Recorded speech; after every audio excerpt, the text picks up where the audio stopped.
మంత్రి కేటీఆర్ పై బీజేపీ నేత ఎన్వీఎస్ ప్రభాకర్ మండిపడ్డారు. కేటీఆర్ మతి భ్రమించి మాట్లాడుతున్నారని ఫైర్ అయ్యారు. అధికారిక కార్యక్రమాల్లో రాజకీయాల గురించి మాట్లాడకూడదని కూడా కేటీఆర్ కి తెలియదా అని ప్రశ్నించారు. తెలంగాణ ప్రజానికానికి ప్రధాని మోడీ క్షమాపణలు చెప్పాలన్న కేటీఆర్ వ్యాఖ్యలపై ఎన్వీఎస్ ప్రభాకర్ స్పందించారు. మోడీ ఎందుకు క్షమాపణలు చెప్పాలని నిలదీశారు. క్షమాపణ చెప్పాలి అని అనుకున్నట్టయితే ఈ 10 సంవత్సరాల కాలంలో కనీసం 10 సార్లైనా ముఖ్యమంత్రి కేసీఆర్ బీఆర్ఎస్ పార్టీకి సంబంధించినటువంటి అధ్యక్షుడు తెలంగాణ రాష్ట్ర ప్రజానికానికి తప్పైంది క్షమించండి అని చెప్పవలసినటువంటి ఒక అవసరం, చెప్పవలసినటువంటి ఒక బాధ్యత ఆయనకే ఉంది అని చెప్పని భారతీయ జనతా పార్టీ పేర్కొంటా ఉంది.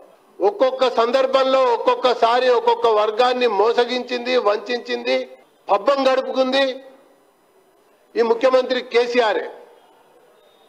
అసలు దళితుడిని ముఖ్యమంత్రి చేస్తానని చెప్పి చేయలేదు కాబట్టి తెలంగాణకి క్షమాపణ చెప్పాలి.